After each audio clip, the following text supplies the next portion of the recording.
നമ്മൾ ഇന്ന് പറയാൻ ഉദ്ദേശിക്കുന്നത് സപ്തമി കൽപ്പത്തെ പറ്റിയിട്ടാണ്. സപ്തമി വ്രതം ആദിത്യപ്രീതിക്ക് വേണ്ടിയിട്ടാണ് സാധാരണയായിട്ട് ചെയ്യാറുള്ളത്. ആദിത്യൻ അണ്ടത്തിൽ നിന്ന് പുറത്തു വന്ന തിഥിയാണ് അത്രേ സപ്തമി തിഥി. അതായത് ഒരുപാട് കാലം മൃതമായ അണ്ടത്തില് ആയിരുന്നു അത്രേ സൂര്യൻ ഉണ്ടായിരുന്നത്. അതിൽ നിന്ന് ജനിച്ചവൻ എന്നുള്ള അർത്ഥത്തിൽ മാർത്താണ്ഡൻ എന്നൊരു പേര് സൂര്യനുണ്ട്. ഇനി ഭാഗവതത്തില് നവമസ്കന്ധത്തില് അതുപോലെ ബ്രഹ്മപുരാണത്തിലൊക്കെ പറയുന്നത് കശ്യപ പ്രജാപതിക്ക് ദക്ഷ പുത്രിയായിട്ടുള്ള അതിഥിയിൽ ജനിച്ച പുത്രനാണ് ആദിത്യൻ എന്നാണ് പറയുന്നത്. അതെന്താണെങ്കിലും നമ്മള് ഭവിഷ്യപുരാണത്തില് ശതാനിക ചക്രവർത്തി സുമന്തു മഹർഷിയോട് ആദിത്യന്റെ മഹാത്മ്യത്തെയും അതുപോലെ സപ്തമി തിഥിയെ പറ്റിയിട്ടൊക്കെ അതിന്റെ വ്രതത്തിന്റെ പ്രാധാന്യത്തെ പറ്റിയിട്ടൊക്കെ പറഞ്ഞു തരണമെന്ന് ആവശ്യപ്പെടുന്നുണ്ട്. അപ്പോ അപേക്ഷിക്കുന്നുണ്ട്. അതിന് പ്രകാരം മഹർഷി പറഞ്ഞു കൊടുക്കുന്നത് ശ്രീകൃഷ്ണനും സാമ്പനും തമ്മിലുണ്ടായിട്ടുള്ള ഒരു സംവാദമുണ്ട്. അതിന് ചക്രവർത്തിക്ക് പറഞ്ഞു കൊടുക്കുകയാണ് ചെയ്യുന്നത്. അതെങ്ങനെയായിരുന്നു വെച്ച് കഴിഞ്ഞാല് ഒരിക്കല് സാമ്പൻ ഭഗവാനോട് ചോദിച്ചു അത്രേ, ആത്യന്തികമായ ദുഃഖനിവൃത്തിക്ക് ഉപായം എന്താണ് എന്ന് ചോദിച്ചു. അപ്പോ ഭഗവാന്റെ മറുപടി എന്തായിരുന്നു വെച്ച് കഴിഞ്ഞാൽ, ശാശ്വതമായിട്ടുള്ള ശാന്തി ലഭിക്കാനായിട്ട് ഏറ്റവും ഉത്തമമായിട്ടുള്ള മാർഗം ദേവപ്രീതി സമ്പാദിക്കുകയാണ് എന്നാണ്, ദേവപ്രീതി സമ്പാദിക്കലാണ് എന്നാണ് എന്റെ ഉറച്ച വിശ്വാസം എന്നാണ് ശ്രീകൃഷ്ണ ഭഗവാൻ സാമ്പന് പറഞ്ഞു കൊടുത്തത്. അപ്പൊ എന്നിട്ട് പറഞ്ഞു, ദേവന്മാരെ അറിയാനുള്ള മാർഗം വേദവാക്യങ്ങളിലൂടെയും അനുമാനത്തിലൂടെയുമാണ്. വിശിഷ്ട ദേവതകളെ ഉപാസിച്ചാൽ വലുതായിട്ടുള്ള ഫലം സിദ്ധിക്കും. അപ്പൊ ഇങ്ങനെ ശ്രീകൃഷ്ണൻ പറഞ്ഞപ്പോ സാമ്പന് സംശയമായി. ദേവന്മാരെ പ്രത്യക്ഷമായിട്ട് കാണാത്തത് കൊണ്ട് ചിലര് അവരുടെ അസ്തിത്വം വിശ്വസിക്കുന്നില്ല. അപ്പോൾ ദേവന്മാരെ പ്രത്യക്ഷമായിട്ട് കാണാൻ പറ്റുമോ എന്നാണ് ചോദിച്ചത്. അപ്പൊ അതിന് ഭഗവാൻ മറുപടി പറഞ്ഞ എങ്ങനെയാന്ന് വെച്ചാല്, വേദപ്രമാണങ്ങളിൽ ദേവന്മാരുണ്ടെന്ന് തെളിയിക്കാം. കൂടാതെ അനുമാനം കൊണ്ടും ദേവന്മാരുടെ അസ്തിത്വം ബോധ്യമാക്കാം. ഇതിനെല്ലാം ഉപരിയായി ദേവന്മാരെ പ്രത്യക്ഷമായി തന്നെ കാണാനും കഴിയും എന്ന് ഭഗവാൻ പറഞ്ഞു. അപ്പൊ സാമ്പനും ചോദിച്ചു, പ്രത്യക്ഷമായിട്ട് കാണാമെന്നുണ്ടെങ്കിൽ എന്തിനാണ് വേദപ്രമാണവും അനുമാനവും ഒക്കെ എന്നായി സംശയം. അപ്പൊ ഭഗവാൻ പറഞ്ഞ എന്താ വെച്ചാല്, പ്രത്യക്ഷ പ്രമാണം എല്ലാ ദേവന്മാർക്കും ബാധകമല്ല എന്നാണ്. പ്രത്യക്ഷമായിട്ട് കാണാൻ പറ്റാത്ത ആയിരക്കണക്കിന് ദേവന്മാരുണ്ട്. അതുകൊണ്ട് വേദപ്രമാണവും അനുമാനവും ആവശ്യമാണ് എന്നാണ് ഭഗവാന്റെ മറുപടി. അപ്പോൾ സാമൻ ചോദിക്കുകയാണ്, അപ്പോൾ പ്രത്യക്ഷമായിട്ട് കാണാൻ പറ്റുന്ന ദേവതകൾ ആരൊക്കെയാണ് എന്നാണ് ചോദ്യം. അപ്പൊ അതിന് ഭഗവാൻ പറഞ്ഞ മറുപടി ഇങ്ങനെയാണ്, പ്രത്യക്ഷം ദേവതാസൂരോ ജഗത് ചക്ഷുർ ദിവാഗ്രഹ തസ്മാദദ്യധിക കാചിത് ദേവത നാസ്തി ശാശ്വതി എന്ന. സൂര്യനാണ് പ്രത്യക്ഷമായിട്ടുള്ള ദേവത. ലോകത്തിന്റെ മുഴുവൻ കണ്ണാണ് ദിവാകരൻ. സൂര്യനേക്കാൾ മേലെ വേറൊരു ദേവത ഇല്ല എന്നാണ് ഭഗവാൻ ശ്രീകൃഷ്ണൻ സാമ്പന് പറഞ്ഞു കൊടുത്തത്. എന്നിട്ട് ഭഗവാൻ ആ ആദിത്യ മഹാത്മ്യത്തെ വർണ്ണിക്കുന്നുണ്ട്. അതെങ്ങനെയാന്ന് വെച്ച് കഴിഞ്ഞാല്, ഈ ലോകം ആദിത്യൽ നിന്നാണ് ഉണ്ടായത്. ആദിത്യൽ നിന്ന് തന്നെ വിലയം പ്രാപിക്കുകയും ചെയ്യും. കാലവും കൃതാതി യുഗങ്ങളും എല്ലാം ആദിത്യനെ ആശ്രയിച്ചാണ് ഇരിക്കുന്നത്. അതായത് ഗ്രഹങ്ങള്, നക്ഷത്രങ്ങള്, യോഗങ്ങള്, രാശികള്, കരണങ്ങള്, ദ്വാദശാദിത്യന്മാര്, അഷ്ടവസുക്കള്, ഏകാദശ രുദ്രന്മാര്, അശ്വിനി ദേവതകള്, മരുത്തുക്കള്, അഗ്നി, ഇന്ദ്രൻ, പ്രജാപതികള്, അതുപോലെ ഭൂർഭുവസ്വ എന്നീ വാഹൃതികള്, ലോകങ്ങള്, പർവ്വതങ്ങള്, നാഗങ്ങള്, സരിത്തുക്കള്, സാഗരങ്ങള്, ഗ്രാമസമൂഹങ്ങൾ, ഇതൊക്കെ എല്ലാത്തിനും കാരണമായിട്ടുള്ളത് സൂര്യനാണ്. അപ്പൊ ഈ ലോകം സൂര്യന്റെ ഇച്ഛയാലുണ്ടായി, സൂര്യന്റെ ഇച്ഛ കൊണ്ട് സ്ഥിതി ചെയ്യുന്നു എന്നാണ് പറയുന്നത്. അപ്പൊ സൂര്യന്റെ പ്രസാദത്താലാണ് സർവ്വദിനം ചൈതന്യം ഉണ്ടാവുന്നത് എന്ന് പറയുന്നു. സൂര്യൻ ഉദിച്ചാൽ എല്ലാം ഉദിക്കും, സൂര്യൻ അസ്തമിച്ചാൽ എല്ലാം അസ്തമിക്കും. അതുകൊണ്ട് ഈ കാരണങ്ങളെ കൊണ്ടാണ് സൂര്യനാണ് സർവ്വദേവന്മാരിലും വെച്ച ശ്രേഷ്ഠൻ എന്ന് പറയുന്നു. ഇനി സർവ വേദങ്ങളിലും പരമാത്മാവായിട്ട് വിശേഷിപ്പിച്ചിട്ടുള്ളതും സൂര്യദേവനെ തന്നെയാണ്. ഇതിഹാസ പുരാണങ്ങളില് അന്തരാത്മാവായിട്ട് വർണ്ണിച്ചിട്ടുള്ളതും സൂര്യനെയാണ്. സുഷുമ്നയിൽ ബാഹ്യാത്മാവായി വർത്തിക്കുന്നതും ജാഗ്രത സ്വപ്ന അവസ്ഥകൾക്ക് കാരണഭൂതനായിട്ടുള്ളതും സൂര്യൻ തന്നെയാണ്. ഇനി സൂര്യനേക്കാൾ ഉപരിയായിട്ട് മറ്റൊന്നും ഉണ്ടായിട്ടില്ല, ഇപ്പോൾ ഇല്ല, ഇനി ഉണ്ടാവാൻ പോകുന്നുമില്ല എന്നാണ് ശ്രീകൃഷ്ണൻ സാമ്പന് പറഞ്ഞു കൊടുക്കുന്നത്. എന്നിട്ട് പറഞ്ഞു, സൂര്യമഹാത്മ്യം വേദങ്ങൾക്ക് വിസ്തരിക്കാൻ സാധിക്കില്ല, 100 കൊല്ലം കൊണ്ട് പോലും അതിനെ ഗ്രഹിക്കാൻ സാധിക്കില്ല എന്ന് പറഞ്ഞിട്ടാണ് ആ സൂര്യമഹാത്മ്യത്തെ ഭഗവാൻ പറഞ്ഞു നിർത്തുന്നത്. അപ്പൊ ഭവിഷ്യപുരാണത്തില് അനേകം അധ്യായങ്ങളിലായിട്ട് സൂര്യന്റെ മഹിമയെ പറ്റിയിട്ടും ഒരുപാട് പൂജാവിധികളെ പറ്റിയിട്ടൊക്കെ വിസ്തരിച്ച് പറഞ്ഞിട്ടുണ്ട്. ചിലതൊക്കെ ആവർത്തിച്ച് പറഞ്ഞൊക്കെ ഉണ്ട്. നമ്മളിവിടെ ഏറ്റവും മിനിമം ആയിട്ട് സപ്തമി വ്രതത്തെ പറ്റിയിട്ട്, സൂര്യനെ ആരാധിക്കുന്നതുകൊണ്ടുള്ള ഗുണങ്ങളെ പറ്റിയിട്ടും ഫലങ്ങളെ പറ്റിയിട്ടൊക്കെ വളരെ കുറച്ച് പറയണേ ഉള്ളൂ. അപ്പൊ സപ്തമി വ്രതം എങ്ങനെയാ ചെയ്യേണ്ടതെന്ന് വെച്ച് കഴിഞ്ഞാല്, പഞ്ചമി ദിവസം ഒരിക്കല്, ഷഷ്ടി ദിവസം രാത്രി ഭക്ഷണം, സപ്തമി ദിവസം ഉപവാസം, അഷ്ടമി ദിവസം പാരണ, ഇങ്ങനെയാണ് ഇത്ര വേണ്ടത്. ഇനി അതിന്റെ ഫലങ്ങൾ പറയാന്ന് വെച്ച് കഴിഞ്ഞാൽ അനേകം ഫലങ്ങളാണ് പറയുന്നത്. അതുകൊണ്ട് നേടാൻ വയ്യാത്തതായിട്ടുള്ള ഒന്നും തന്നെ ഇല്ല എന്നാണ് പറയുന്നത്. ഇനി സൂര്യ നമസ്കാരത്തെ പറ്റി പറയുന്നുണ്ട്. ആദിത്യ ഹൃദയ മന്ത്രം ജപിക്കണതിന് ഫലമുണ്ട്. സൂര്യ നമസ്കാരത്തിനായിട്ട് തല കുനിച്ചാൽ പോലും അപ്പോൾ തന്നെ സകല പാപങ്ങളും നശിക്കും എന്നാണ് പറയുന്നത്. അതുപോലെ ആദിത്യ ക്ഷേത്രത്തിൽ പ്രദക്ഷിണം വെച്ചാല് ഈ സപ്തദീപങ്ങളോട് കൂടിയ ഈ ഭൂമിയെ പ്രദക്ഷിണം വെക്കണതിന്റെ ഫലമാണ് ഇത്ര. അങ്ങനെയുള്ളവർക്ക് ഇവിടെ ഈ ഭൂമിയിൽ ഉണ്ടാകുന്ന എന്ത് രോഗങ്ങൾക്കും ശാന്തി ഉണ്ടാവുകയും മരിച്ചതിന് ശേഷം സൂര്യലോക പ്രാപ്തിയും ലഭിക്കും എന്നാണ് ഫലം പറയുന്നത്.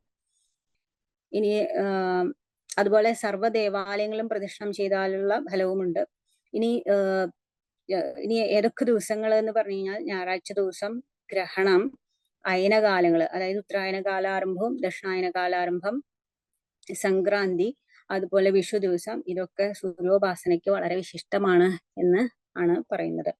അപ്പൊ ഇത് ഏറ്റവും മിനിമമായിട്ട് പറഞ്ഞ ഇതാണ് കേട്ടോ. താല്പര്യമുള്ളവർക്ക് ഭവിഷ്യപുരാണത്തിൽ വായിച്ചു നോക്കാം. ഒരുപാട് അധ്യായങ്ങളിലായിട്ട് ഒരുപാട് കാര്യങ്ങളെ പറഞ്ഞിട്ടുണ്ട്. അതെല്ലാം കൂടെ ഇവിടെ പറയാനായിട്ട് സാധിക്കില്ല. അത് താല്പര്യമുള്ളവർക്ക് അത് വായിച്ചു നോക്കുക. ഇത് ഏറ്റവും മിനിമമായിട്ടുള്ള കാര്യങ്ങളാണ് പറഞ്ഞിട്ടുള്ളത് കേട്ടോ. അപ്പൊ ഈ വാക്കുകൾ അമ്മയുടെ പാദങ്ങളിൽ സമർപ്പിക്കുന്നു. ഓം അമൃതേശ്വരി നമഃ.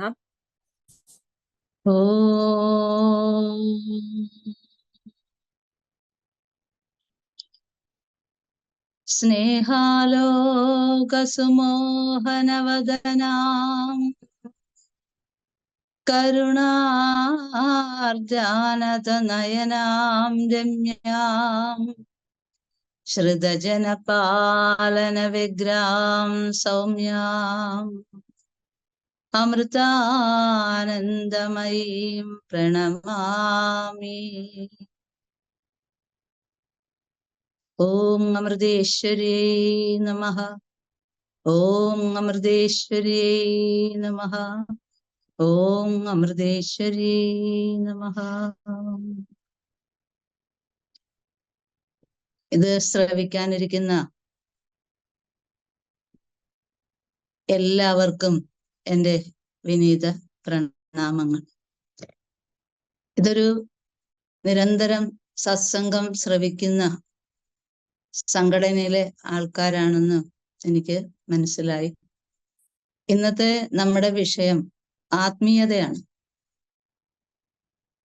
ആത്മീയത എല്ലാ കാലഘട്ടത്തിലും നമുക്ക് ആവശ്യമാണ്. ഇന്നത് എടുത്തു പറയേണ്ടി വരുന്നത് അത് ഈ കാലഘട്ടത്തിന്റെ ഒരു അപജയമാണെന്ന് പറയും. കാരണം നമ്മുടെ പൂർവികരായിട്ടുള്ള എല്ലാവരും തന്നെ സഹജമായിട്ട് ചെയ്തുകൊണ്ടിരുന്ന കാര്യങ്ങൾ ഇന്നത്തെ തലമുറ, പുതിയ തലമുറയ്ക്ക് നമ്മൾ എപ്പോഴും ഓർമ്മിപ്പിക്കേണ്ടി വരുന്നു.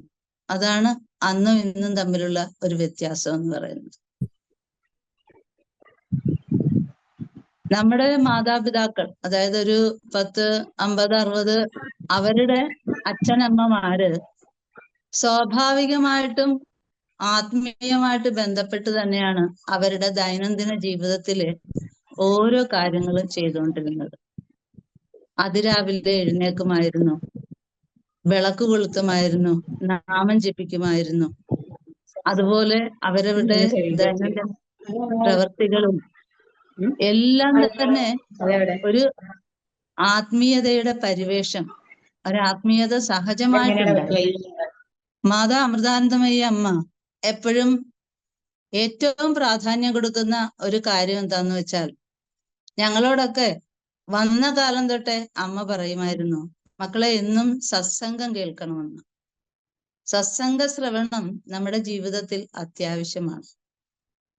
ഞാൻ നേരത്തെ സൂചിപ്പിച്ചതുപോലെ പൂർവികരായിട്ടുള്ള നമ്മുടെ മാതാപിതാക്കളും അവരുടെ മാതാപിതാക്കളും ഒക്കെ സഹജമായിട്ട് ആത്മീയമായിട്ടുള്ള ആചാരാനുഷ്ഠാനങ്ങൾ ജീവിതത്തിന്റെ പ്രധാന കാര്യമായിട്ട് ചെയ്തു വരുന്ന ഒരു കാലഘട്ടത്തിൽ നിന്നും തികച്ചും വിഭിന്നമായ ഒരു കാലഘട്ടത്തിലേക്കാണ് നമ്മളൊക്കെ ജീവിക്കാൻ തുടങ്ങിയത്. അതുകൊണ്ട് തന്നെ അമ്മ സത്സംഗ ശ്രവണത്തിന് വളരെയധികം പ്രാധാന്യം കൊടുക്കുന്നുണ്ട്. സത്സംഗം ശ്രവിക്കുമ്പോൾ അത് 3 വിധത്തിലുള്ള ശ്രവണത്തിനെ കുറിച്ച് പറയുന്നുണ്ട്. നമ്മൾ ഓരോരുത്തരും സത്സംഗം ശ്രവിക്കുമ്പോൾ ശ്രദ്ധിക്കേണ്ടതായിട്ടുള്ള ഒരു കാര്യത്തിനെ കുറിച്ചാണ് ഞാൻ ഇവിടെ സൂചിപ്പിക്കുന്നത്. അതായത് ബുദ്ധി കൊണ്ട് കേൾക്കുക, ബുദ്ധി കൊണ്ട് കേൾക്കുന്നവരുണ്ട്, മനസ്സുകൊണ്ട് കേൾക്കുന്നവരുണ്ട്, പിന്നെ ഹൃദയം കൊണ്ട് കേൾക്കുന്നവരുണ്ട്. ബുദ്ധി കൊണ്ട് കേൾക്കുക എന്ന് പറയുമ്പോൾ അത് വളരെ ഒരു ട്രൈ ആണ്. കാരണം എല്ലാത്തിനും ചോദ്യോത്തര രീതിയിൽ നമുക്ക് പല കാര്യങ്ങൾ കേൾക്കാൻ പറ്റില്ല. ഇപ്പൊ തന്നെ ഒരു ബുദ്ധി കൊണ്ട് കേൾക്കുന്ന ഒരു കാര്യം ഉദാഹരണമായിട്ട് പറഞ്ഞാൽ, ഒരു കവിയത്രിയായ ഒരു ഭാര്യ പൂർണ്ണചന്ദ്രൻ ഉദിച്ചു വരുന്നതിനെ കുറിച്ചൊരു കവിത ഉണ്ടാക്കിയിട്ട് തന്റെ ഭർത്താവിന്റെ അടുത്ത് കൊണ്ട് ഈ കവിത ചൊല്ലിക്കേൽപ്പിച്ചു. പൂർണ്ണചന്ദ്രൻ ഉദിച്ചു വരുന്നതിനെ കുറിച്ചും അതിന്റെ പ്രകാശം, പ്രകൃതി എത്രമാത്രം സൗന്ദര്യ വസ്ത്രം അണിയിച്ചു എന്നൊക്കെ പറഞ്ഞിട്ടുള്ളൊരു കവിത അവതരിപ്പിച്ചപ്പോൾ ഈ ഭർത്താവ് പറയുകയാണ്, അതെ അതെ, ചന്ദ്രനിൽ പോയി നോക്കണം, അവിടുത്തെ കുണ്ടും കുഴികളും ഒക്കെ കാണാൻ എന്നാണ് പറഞ്ഞത്. ഇപ്പൊ ബുദ്ധി കൊണ്ട് ശ്രവിച്ചാൽ ഇങ്ങനെ ഇരിക്കും. എന്താണ്? ഒരു കവിത കേട്ടാൽ പോലും അതിന്റെ മനോഹാരിത നുകരാൻ ബുദ്ധി കൊണ്ടുള്ള ശ്രവണം ശരിയാവത്തില്ല. പിന്നെ മനസ്സുകൊണ്ട് കേൾക്കുന്നവരുണ്ട്. മനസ്സുകൊണ്ട് കേൾക്കുമ്പോഴും ശ്രവണം പൂർണ്ണമാകത്തില്ല. കാരണം ഒരു വ്യക്തിയെക്കുറിച്ച് നമ്മൾ അറിയാൻ മറ്റൊരാളിൽ നിന്ന് കേൾക്കുമ്പോൾ ആ വ്യക്തിയെ കുറിച്ച് നമുക്ക് എന്തൊക്കെ മുൻവിധികൾ ഉണ്ടോ അതിനനുസരിച്ച് ആ ശ്രവണം നടക്കുകയുള്ളൂ. ചിലപ്പോൾ അവരെ കുറിച്ച് വളരെ നല്ല അഭിപ്രായമായിരിക്കും നമ്മളോട് പറയുന്നതെങ്കിൽ കൂടി നമ്മുടെ ഉള്ളിലുള്ള മുൻവിധി അനുസരിച്ചായിരിക്കും ആ ശ്രവണത്തിലൂടെ നമ്മൾ ആളെ വിലയിരുത്തുന്നത്. അതുകൊണ്ട് ബുദ്ധി കൊണ്ട് കേൾക്കുന്നതും മനസ്സുകൊണ്ട് കേൾക്കുന്നതിനേക്കാൾ ഉപരിയായിട്ട് ഏറ്റവും ഉത്തമമായ ശ്രവണം എന്ന് പറയുന്നത് ഹൃദയം കൊണ്ട് കേൾക്കുക എന്നുള്ളതാണെന്ന് അമ്മ പറയാറുണ്ട്. ഹൃദയം കൊണ്ട് കേൾക്കുമ്പോൾ അവിടെ മുഖ്യമായിട്ടും പ്രവർത്തിക്കുന്നത് സ്നേഹമാണ് എന്ന് പറയും. സ്നേഹത്തിലൂടെയാണ് നമുക്ക് ഹൃദയം കൊണ്ട്, ഇതിന് ഏറ്റവും വലിയ ഉദാഹരണം നമ്മുടെ അമ്മ തന്നെയാണ്, അല്ലെ? നമ്മളെല്ലാം, നിങ്ങളും ഞാനും എല്ലാം കണ്ടിട്ടുള്ള ഒരു അത്ഭുതകരമായ കാഴ്ചയാണ് അമ്മയുടെ ദർശനം എന്ന് പറയുന്നത്. അമ്മയുടെ ദർശനത്തിനെത്തുന്ന ഓരോ വ്യക്തികളെയും അമ്മ ഹൃദയം കൊണ്ട് ശ്രവിക്കാറുണ്ട്. അമ്മ അവരുടെ ഓരോ ദുഃഖങ്ങളും സന്തോഷങ്ങളും അവരുടെ വീട്ടിലുള്ള പ്രശ്നങ്ങളുമൊക്കെ അമ്മയോട് പങ്കുവയ്ക്കുമ്പോൾ ഒരു കൊച്ചു കുഞ്ഞാണെങ്കിലും കൊള്ളാം, ഏത് വിഭാഗത്തിൽപ്പെട്ട ആൾക്കാരാണെങ്കിലും കൊള്ളാം, അത് ഓഫീഷ്യലാകട്ടെ, അതല്ലാതാകട്ടെ, കുടുംബപരമാകട്ടെ, വ്യക്തിപരമാവട്ടെ, ഏത് രീതിയിലുള്ള പ്രശ്നങ്ങളുമായിട്ട് അമ്മയുടെ അടുത്ത് ചെല്ലുമ്പോൾ അമ്മ അത് സ്വന്തം ഹൃദയം കൊണ്ടാണ് കേൾക്കുന്നത്. ഇത്രമാത്രം ശ്രവണത്തിന് പ്രാധാന്യം കൊടുക്കുന്ന ഒരു മാതൃക നമുക്ക് ലോകത്ത് എവിടെയും കാണാൻ സാധിക്കില്ല. അതാണ് ഹൃദയം കൊണ്ടുള്ള ശ്രവണത്തിന്റെ പ്രത്യേകത. എന്തുകൊണ്ടാണ് ഇന്ന് 10,000 അമ്മയിലേക്ക് ആകർഷിക്കപ്പെടുന്നത്? ഇതാണ് അതിന്റെ കാരണം. അമ്മ സ്നേഹപൂർവം കേൾക്കുന്നു, ഹൃദയം കൊണ്ട് കേൾക്കുന്നു, അതിനുള്ള മറുപടി കൊടുക്കുന്നു. ഇതാണ് ഹൃദയപൂർവമുള്ള ശ്രവണത്തിന്റെ ആവശ്യം എന്ന് പറയുന്നത്. ചിലര് പറയാറുണ്ട്, ഞാൻ എത്രയോ സത്സംഗങ്ങൾ കേൾക്കുന്നുണ്ട്, പ്രഭാഷണങ്ങൾ കേൾക്കുന്നുണ്ട്, പണ്ഡിതന്മാരുടെ പ്രഭാഷണങ്ങൾ എത്രയോ കേട്ടിട്ടുണ്ട് ജീവിതത്തിൽ. എല്ലാം കേട്ടു, പക്ഷെ ഒന്നും അങ്ങോട്ട് ഓർമ്മയിൽ നിൽക്കുന്നില്ല. അല്ലെ? നമ്മളൊക്കെ ഒരു ആ വിഭാഗത്തിൽപ്പെട്ട ഒരുപാട് പേര് ഉണ്ട്. കാരണം എവിടെ പ്രഭാഷണം ഉണ്ടെന്ന് പറഞ്ഞാലും പോയി കേൾക്കുന്ന ആൾക്കാരുണ്ട്. അതുപോലെ സപ്താഹങ്ങൾ, ഏത് സന്യാസിമാര് പ്രസംഗിച്ചാലും അവര് അവിടെ എല്ലാം പോയി കേൾക്കും. നല്ല നല്ല പ്രഭാഷണങ്ങൾ, വളരെ സംസ്കൃത ശ്ലോകങ്ങളൊക്കെ കോട്ട് ചെയ്തുകൊണ്ട് ഭഗവത്ഗീതയിലെയും ഭാഗവതത്തിലെയും അതുപോലെ മഹാഭാരതത്തിലെയൊക്കെ ശ്ലോകങ്ങൾ ഉദ്ധരിച്ചുകൊണ്ട് ധാരാളം പ്രഭാഷണങ്ങൾ ശ്രവിക്കുന്ന ആൾക്കാരുണ്ട്. അവരൊക്കെ പറയുന്നത് കേൾക്കുമ്പോൾ വളരെ ഗംഭീരമായിട്ട് തോന്നും. അതിലെ ആശയങ്ങളൊക്കെ കേൾക്കുമ്പോൾ വളരെ മനസ്സിന് വളരെ സന്തോഷം തോന്നാറുണ്ട്. പക്ഷെ പിന്നെ അങ്ങോട്ട് ഒന്നും ഓർക്കത്തില്ല, എന്താണ് പറഞ്ഞതെന്നുള്ള അത് ആ കാര്യങ്ങള് ഓർമ്മയിൽ നിൽക്കുന്നില്ല എന്ന് പറയും. അപ്പോ എന്താണ്, വെറുതെ നമ്മൾ കേട്ടാൽ മതി. നമ്മളിപ്പം എത്ര നൂറുകണക്കിന് പ്രഭാഷണങ്ങളൊക്കെ കേൾക്കുമ്പോൾ അതൊക്കെ നമുക്ക് ഓർമ്മയിൽ സൂക്ഷിക്കാൻ പ്രയാസമാണ്, അല്ലെ? പക്ഷെ അതിലെ കാര്യങ്ങൾ ഗ്രഹിക്കുക എന്നുള്ളതാണ് അതിലെ ഏറ്റവും വലിയ കാര്യം എന്ന് പറയുന്നത്. നമ്മളിപ്പോ അവര് ഉരുവിടുന്ന സംസ്കൃത ശ്ലോകങ്ങൾ അതുപോലെ കാണാതെ പഠിക്കണമെന്നൊന്നുമില്ല. അവര് പറയുന്നതിന്റെ എസൻസ്, അതിന്റെ സത്ത നമ്മൾ മനസ്സിലാക്കി എടുക്കുക എന്നുള്ളതാണ് ഏറ്റവും നല്ല ശ്രവണത്തിന് ഉദാഹരണം പറയുന്നത്. അപ്പൊ ഇവിടെ ഒരു ചെറിയ കഥ അമ്മ പറയുന്നൊരു കഥയുണ്ട്. അതായത് ഒരിക്കല് ഈ ശ്രവണം വെറുതെ കേൾക്കുന്നതിനെ കുറിച്ച് ഞാനൊരു കഥ പറയുകയാണ്. പലരും ഇങ്ങനെ വിഷമിച്ച് പറഞ്ഞിട്ടുണ്ട്, സത്സംഗമൊക്കെ നല്ലതായിരുന്നു, പിന്നെ എനിക്ക് പിന്നീട് ഒന്നും ഒരു ഓർമ്മയിൽ കിട്ടുന്നില്ല എന്ന് ചിലരൊക്കെ പറയാറുണ്ട്. അതുകൊണ്ട് ഞാൻ അതിനെ കുറിച്ചുള്ള ഒരു കഥ പറയാമെന്ന് വിചാരിച്ചു. ഒരു പണ്ഡിതന്റെ വീട്ടില് ഒരു മഹാപണ്ഡിതൻ ഉണ്ടായിരുന്നു. അദ്ദേഹത്തിന്റെ വീട്ടിലെ ഒരു ജോലിക്കാരി, അവര് എന്നും പതിവായിട്ട് ജോലിക്ക് വന്ന് പുറം ജോലികളൊക്കെ ചെയ്തിട്ട് തിരിച്ചു പോകും. അപ്പൊ ഒരു ദിവസം ഇവര് വരാൻ വളരെ വൈകി. പണ്ഡിതൻ ചോദിച്ചു, എന്താ നീ ഇത് വരാൻ വൈകിയത് എന്താ എന്ന് ചോദിച്ചപ്പോൾ അവര് പറഞ്ഞു, ഞാൻ വരുന്ന വഴിക്ക് ഞങ്ങളുടെ അടുത്തുള്ള ഒരു അമ്പലത്തിൽ ഒരു സത്സംഗം പറയുന്നത് കേട്ടു. അപ്പൊ കേട്ടപ്പോ വളരെ രസകരമായിട്ട് തോന്നി. ഞാനും പോയിട്ട് അതിന്റെ കൂട്ടത്തിൽ അങ്ങ് കയറിയിരുന്നു. അത് കഴിഞ്ഞപ്പോൾ 1 മണിക്കൂർ താമസിച്ചു പോയി. അതുകൊണ്ടാണ് ഞാൻ വരാൻ വൈകിയത്. അപ്പൊ പണ്ഡിതൻ ചോദിച്ചു, ഇത്രത്തോളം രസമുള്ള സത്സംഗം നീ കേട്ടല്ലോ, എന്താ അതിൽ പറഞ്ഞത്? അപ്പൊ പറഞ്ഞു, എന്താ പറഞ്ഞതെന്നൊന്നും എന്നോട് ചോദിക്കരുത്. അത് കേട്ടപ്പോ നല്ല രസമായിട്ട് ഞാൻ കേട്ടു, പക്ഷെ എന്താണ് പറഞ്ഞതെന്നൊന്നും എനിക്ക് ഓർമ്മയില്ല. എന്തൊക്കെയോ പറഞ്ഞു എന്ന് പറഞ്ഞു. അപ്പൊ പണ്ഡിതൻ ചോദിച്ചു, എന്താണ് അപ്പൊ നീ എന്താ കേട്ടതെന്ന് പോലും അറിയാതെ എന്തിനാണ് വെറുതെ ഇത്രയും സമയം വ്യർത്ഥമാക്കിയത്? അതുകൊണ്ട് നാളെ മുതൽ നീ സത്സംഗം ഒന്നും കേൾക്കാൻ പോകരുത്, കൃത്യസമയത്ത് തന്നെ ഇവിടെ എത്തണമെന്ന് പറഞ്ഞു. പക്ഷെ പിറ്റേ ദിവസം അവര് വരുമ്പോൾ വീണ്ടും അവിടെ സത്സംഗം പറയുന്നത് കേട്ടു. അതൊരു സത്സംഗ പരമ്പര നടക്കുമായിരുന്നു. ഇവര് ആ പ്രഭാഷണം കേട്ടിട്ട് അതിനോടുള്ള ഒരു ആകർഷണം കൊണ്ട് വീണ്ടും അവിടെ കയറിയിരുന്നു. ഇങ്ങനെ 2-3 ദിവസം ആവർത്തിച്ചപ്പോൾ ഈ പണ്ഡിതന് വളരെ ദേഷ്യം വന്നു.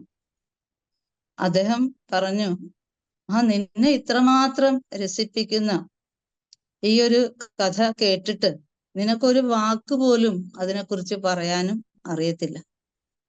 അതുകൊണ്ട് നീ ഒരു കാര്യം ചെയ്യും. അവര് ഈ പശുവിന്റെ തൊഴുത്തിൽ ചാണകം വാരുന്ന ഒരു കൊട്ടയുണ്ട്. അദ്ദേഹം പറഞ്ഞു, ഒരു കാര്യം ചെയ്യും, നീ കൊട്ട എടുത്തോണ്ട് പോയിട്ട് അടുത്ത തൊഴുത്തും ഒരു കുളമുണ്ട്, ആ കുളത്തിൽ നിന്ന് വെള്ളം കോരിക്കൊണ്ട് വരാൻ പറഞ്ഞു. കൊട്ട മുഴുവൻ ദ്വാരങ്ങളാണ്. അപ്പൊ ഇവര് കൊട്ടയും കൊണ്ട് വെള്ളം കോരാൻ പോയി. പക്ഷെ നമുക്കറിയാലോ, ഓട്ടയുള്ള കൊട്ടയ്ക്കകത്ത് വെള്ളം കോരിയാൽ അത് 2 ചുവട് വയ്ക്കുമ്പോഴേ താഴെ വീഴും. അപ്പൊ ഇവര് വെള്ളം കോരി അവിടെ എത്തുന്നതിന് മുമ്പ് വെള്ളമെല്ലാം തീർന്നു. അദ്ദേഹത്തോട് പറഞ്ഞു, ഇതിലെ വെള്ളമെല്ലാം തീരുന്നു, ഞാൻ പല പ്രാവശ്യം വെള്ളം കോരാൻ ശ്രമിച്ചു, ഇവരൊത്തിരി നേരം ശ്രമിച്ചു, പക്ഷെ ഓട്ടക്കൊട്ടയായതുകൊണ്ട് അതിനകത്ത് വെള്ളം നിൽക്കുന്നില്ല. അവര് വളരെ വിനയത്തോടെ വളരെ വിഷമത്തോടെ ഈ പണ്ഡിതനോട് പറഞ്ഞു, അങ്ങ് പറഞ്ഞതുപോലെ ഞാൻ ചെയ്തു, പക്ഷേ ആ വെള്ളം ഇവിടെ എത്തിക്കാൻ പറ്റുന്നില്ല, കാരണം കോരുംതോറും അതിങ്ങനെ ഊർന്നൂർന്ന് പോവുകയാണ് എന്ന് പറഞ്ഞു. അപ്പോ ഈ പണ്ഡിതൻ പരിഹസിച്ചുകൊണ്ട് പറഞ്ഞു, ഇതുപോലെ നിന്റെ സത്സംഗ ശ്രവണം, നിനക്കൊന്നും മനസ്സിലാകുന്നില്ല, എന്നെ ദേഷ്യം പിടിപ്പിക്കാൻ എന്തിനാണ് ഇങ്ങനെ സത്സംഗ ശ്രവണത്തിന് പോകുന്നത് എന്ന് പറഞ്ഞപ്പോൾ അവര് വളരെ വിനയത്തോടെ പറഞ്ഞു, വെള്ളം കൊണ്ടുവരാൻ പറ്റിയില്ലെങ്കിലും ആ ചാണകക്കൊട്ട നല്ലതുപോലെ വൃത്തിയാക്കാൻ സാധിച്ചു. പല പ്രാവശ്യം ഇങ്ങനെ വെള്ളത്തിൽ മുക്കുംതോറും അതിലെ ചാണകത്തിന്റെ അംശമെല്ലാം പോയി കുട്ട നല്ലതുപോലെ വൃത്തിയായി. അപ്പൊ അവര് പറഞ്ഞു, അങ്ങനെ എനിക്ക് ഇത് കേട്ടത് പറഞ്ഞു തരാൻ പറ്റിയില്ലെങ്കിലും അത് കേട്ട് എൻ്റെ മനസ്സ് വൃത്തിയാകുന്നു എന്നാണ് എൻ്റെ സങ്കല്പം എന്ന് പറഞ്ഞു. അപ്പോ നമ്മൾ ചിന്തിക്കേണ്ടത്, നമ്മൾ ഈ സത്സംഗമൊക്കെ ശ്രവിക്കുമ്പോൾ അതിലെ തത്വങ്ങൾ എന്താണ്, അതിൻ്റെ ആശയം എന്താണ്, അതുകൊണ്ട് ആ ഒരു ഗ്രഹണം നമ്മൾ അറിയാതെ നടക്കുന്നുണ്ട്, നമ്മുടെ മനസ്സ് പരിശുദ്ധമാകുന്നുണ്ട്. അതിൽ വിശ്വസിച്ച് നമ്മൾ മുന്നോട്ട് പോകുക. അല്ലാതെ എല്ലാവരും പ്രഭാഷണം കേൾക്കുമ്പോൾ അതെല്ലാം പഠിച്ച് മറ്റുള്ളവർക്ക് പറഞ്ഞു കൊടുക്കാൻ പറ്റിയെന്നിരിക്കത്തില്ല. അതൊരിക്കലും പ്രായോഗികവുമല്ല. അങ്ങനെ ഉണ്ടായിരുന്നെങ്കിൽ ഈ ലോകത്ത് സത്സംഗം ശ്രവിക്കുന്നവരെല്ലാം മഹാപണ്ഡിതന്മാരായി തീർന്നേനെ അല്ലേ? അതെല്ലാവർക്കും സാധിക്കത്തില്ല. നമ്മൾ സത്സംഗം ശ്രവിക്കുന്നത് നമ്മുടെ ഹൃദയത്തിന്റെ പരിശുദ്ധിക്ക് വേണ്ടിയാണ്, നമ്മുടെ മനസ്സിന്റെ മാലിന്യങ്ങളെ നീക്കാൻ വേണ്ടിയിട്ടാണ്. അപ്പൊ അതായിരിക്കണം നമ്മുടെ ഈ സത്സംഗ ശ്രവണത്തിന്റെ ലക്ഷ്യം എന്ന് പറയുന്നത്. സത്സംഗം കൊണ്ട് നമ്മൾക്ക് ഒരുപാട് കാര്യങ്ങൾ മനസ്സിലാക്കാനുണ്ടെന്ന് അമ്മ ഓർമ്മിപ്പിക്കാറുണ്ട്. നമ്മുടെ ജീവിതത്തിൽ ഇന്ന് നമുക്കറിയാം, ഒരു മഹാപുരുഷന്റെ ജന്മതിഥിയായിട്ട് ആഘോഷിക്കുന്ന ദിവസമാണ് അല്ലെ, ശ്രീരാമചന്ദ്രൻ. ഭഗവാൻ ശ്രീരാമചന്ദ്രന്റെ ജന്മതിഥിയാണ്. ശ്രീരാമചന്ദ്രനെ എന്തുകൊണ്ടാണ് നമ്മൾ എന്നും ആരാധിക്കുന്നത്? ആ ഒരു കാര്യം മനസ്സിലാക്കണം. നമുക്ക് ഭക്തി ഉണ്ടാവണമെങ്കിലും അറിവുണ്ടാകണമെങ്കിലും നിഷ്കാമ കർമ്മം ചെയ്യണമെങ്കിലും എല്ലാം നമുക്ക് സത്സംഗ ശ്രവണം ആവശ്യമാണ് അല്ലെ? ഇന്ന് ഒരു വീട്ടിലും ഇതൊന്നും പഠിപ്പിക്കുന്നില്ല. ഓരോ വീട്ടിലും ഒരു കുടുംബത്തിൽ നിന്ന് പഠിക്കേണ്ടതായിട്ടുള്ള ഒരുപാട് കാര്യങ്ങൾ ഇന്ന് പല കുട്ടികൾക്കും കിട്ടാതെ പോകുന്നു എന്നുള്ളതാണ്. നമ്മുടെയൊക്കെ കുടുംബത്തിലുള്ള ഓരോരുത്തരുടെ കുടുംബം എടുത്തു നോക്കിയാൽ, ഞാൻ ഒരുപാട് കുടുംബങ്ങൾ സന്ദർശിക്കുന്ന ഒരു വ്യക്തിയാണ്. എൻ്റെ പൊതുപ്രവർത്തന രംഗവുമായിട്ട് ബന്ധപ്പെട്ട് നിൽക്കുന്നത് കൊണ്ട് ഒരുപാട് ഫാമിലിയായിട്ട് എപ്പോഴെങ്കിലുമൊക്കെ ഞാൻ നിരന്തരം ബന്ധപ്പെട്ടുകൊണ്ടിരിക്കുന്നതാണ്.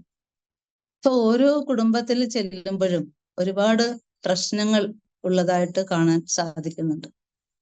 വളരെ വളരെ വളരെ വിരലിൽ എണ്ണാവുന്ന കുടുംബം മാത്രമേ എല്ലാ ശാശ്വത മൂല്യങ്ങളും ഉൾക്കൊണ്ടുകൊണ്ട് വളരുന്ന മാതാപിതാക്കളും കുട്ടികളുമൊക്കെ വളരെ റയറായിട്ട് നമുക്ക് കാണാൻ സാധിക്കുകയുള്ളൂ.